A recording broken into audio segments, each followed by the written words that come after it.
And we're back to the 1989 or 1990 IBM PS2. And I'm going to show you a couple of things. Those of you who haven't seen my previous videos, I'm going to show you the inside of the machine and just how robust they used to build them those days. But to do that, I'm going to need this key that I keep in my desk. The machine is currently running. Actually, I can't do that because I can't access. It's very important that you not move one of these old vintage machines while it's running. Anything with a 5 1/4 inch hard drive should never be moved while it's running. So you want to shut it down before relocating it or even bumping into it. They can cause a head crash, which can be permanently destructive to the disk. I'm going to open her up here with this key. And it fits. There we go. Now check this out. These keys have never been issued to anyone, never been placed on a key hook. They're brand new. And it has this handy-dandy coin-shaped piece of carbon disc. It can be used to release these key screws. Okay. The game I'm going to show you today is called Home Alone. But first I want to show the inside of this machine to those who haven't seen it before. Pretty cool. Now the case cover has a built-in air duct and is lined with all these little foam blocks. Now this is actually a sound deadening material and it helps direct airflow. I had to replace all of the foam inside this machine because the original foam had completely deteriorated even though the machine was still brand new. Never really used. The foam does deteriorate with time. So I actually cut out pieces of packing foam to the thickness and size of the original, or as close as I could get.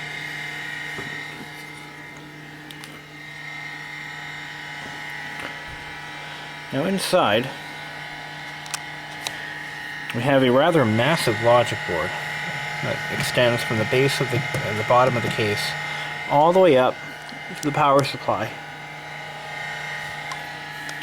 That's a good 1.5 feet, almost 2 feet right there. Here is the massive 340 megabyte hard drive. It's a MaxStore RLL drive. And like I said, just like everything else in this machine, it's still new, so it doesn't have any unusual bearing noises or anything. The drive alone probably weighs about 5 or 6 pounds. And this is the extra drive bay, and it's shipped with a foam block stuck in that spot, so that's what I had put back in there. Just a regular foam block. You could add a second drive or possibly a tape drive. I believe a lot of companies added tape drives to these, and that's where that would go. There's a knockout plate in the front here. And here's the 3.5 inch floppy drive. It's a 1.44 meg unit. This drive I actually had to replace. The original drive was completely non-functional, to the point where it would actually overheat. It was a common problem. A lot of these machines had that issue. It was a manufacturing defect, and I managed to find a replacement, thank God. That wasn't easy, but I found one. Here's the memory expansion board, and up here we have the hard drive interface. These are all micro-channel slots. They're very difficult to find certain boards for. However, there are plenty of token ring and Ethernet cards out there, but trying to find a functioning Sound Blaster card for it is almost impossible. This is where the battery is located. Now this battery I replaced right after I unboxed it for the first time. The battery is hard to find. It uses a Rayovac. What's the model on that? I don't remember what the actual part number was, but the batteries are still available If you do some clever Googling, you'll find them. I think I paid $10 for that one. As a side note, I was photographing this machine with the cover off one time, and the machine actually reset as soon as the photo was taken. And without thinking, I'm like, well, that's interesting, so I did it again. And the machine completely restarted again. It turns out the flash chip up here had the window uncovered. The label had fallen off, and the original flash chips worked. I'm sorry, they were called flash chips and are incorrectly called flash chips today because to program them you actually had to stick them into an EEPROM burner, and it would use a strobe light to initiate the programming sequence. There's actually a photosensitive sensor inside that clear plastic window, and that's how the chip would be programmed. So somehow my camera flash had the right brightness and intensity to initiate the programming sequence. I could have very easily destroyed that chip, but that's all in the past now. But anyhow, here's the power supply. Massive son of a bitch. Look at the size of that thing. It is enormous and weighs about as much as it looks. But that's that. That's the inside of the PS2 Model 80. Model 60 looks almost the same. Very similar. Good thing is this foam isn't degrading like I thought it would. But, here we go. And these are amazing. These are the locks that hold the drive in place. And it's actually threaded here. And twist them. There we go. And they raise and lower the clamping mechanism. It's pretty cool. Alright, so now we have a good look at what the machine looks like. Let's take a look at Home Alone.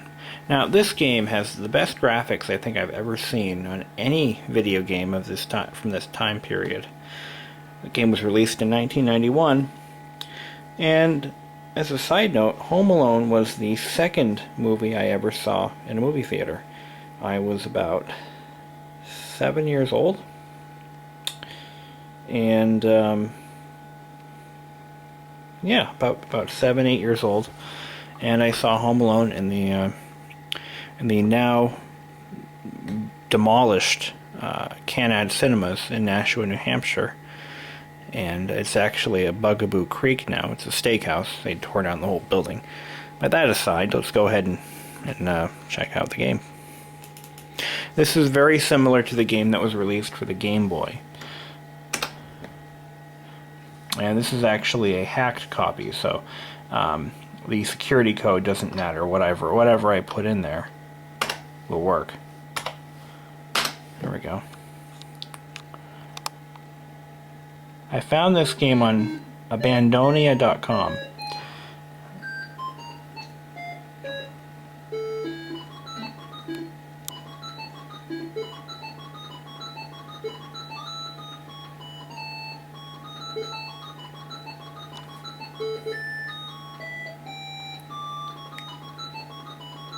Look at how amazing those graphics are for early VGA. It actually looks better on camera than it does in person.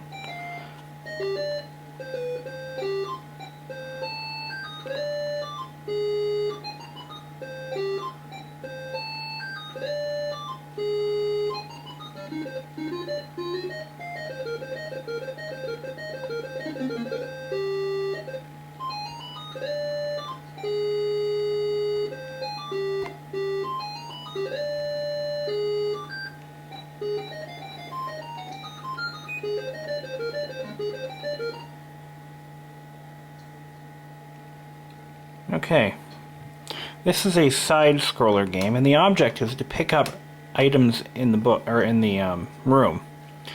As you're scrolling through, I believe you use the F1 command or F2.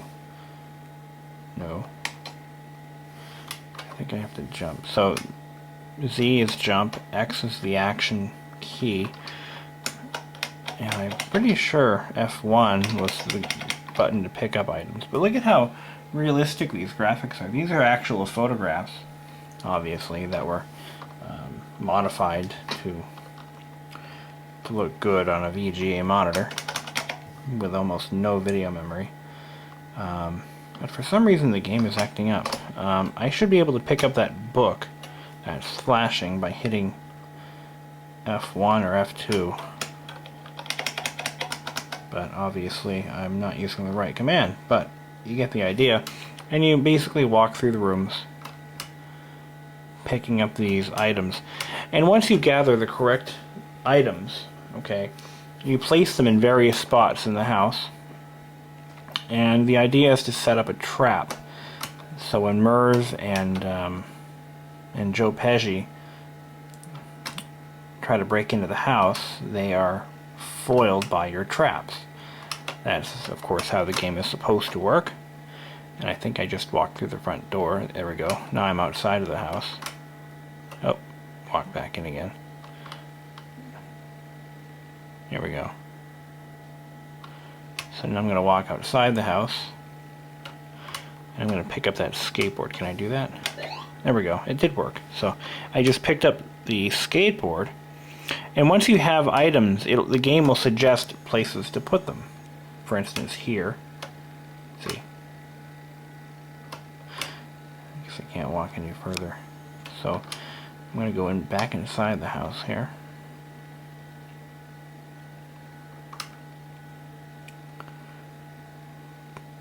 The music sucks, especially if you do not have a sound card.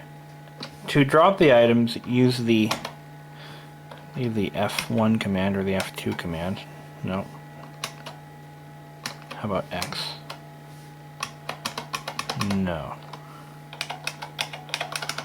Okay, so you have 1 hour to set the traps and eventually foil the would-be criminals. Can't drop that skateboard anywhere, but let's see if I can pick up that rolling pin. I think I've got to jump onto the... Now, I don't know what kind of lesson this is teaching kids. It's okay to jump through your kitchen. I think I've got to move closer to the counter before I jump. Yeah, that's it.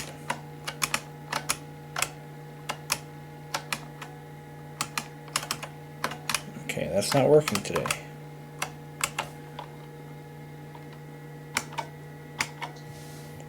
Alright, maybe if I jump... Yeah, that's it. So to get items that are elevated, you have to jump, then hit the F1 key. So this is my inventory. This tells me what I have. I have a skateboard and a rolling pin. And I'm going to grab the fire extinguisher because it's there. So there we go. Now I got a fire extinguisher. Now I can't have any more items. So I'm going to drop some. I'm going to drop the...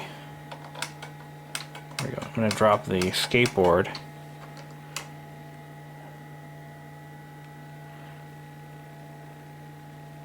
Here. Okay, yeah, I get that.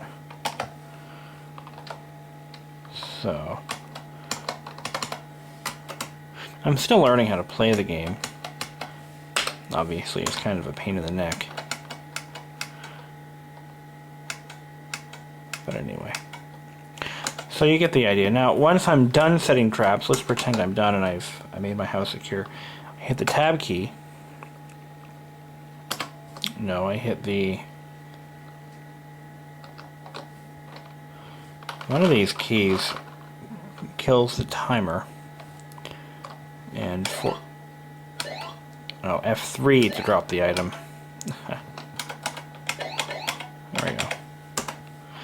Yeah, whatever. So, one of these keys fast forwards the clock and ends the game.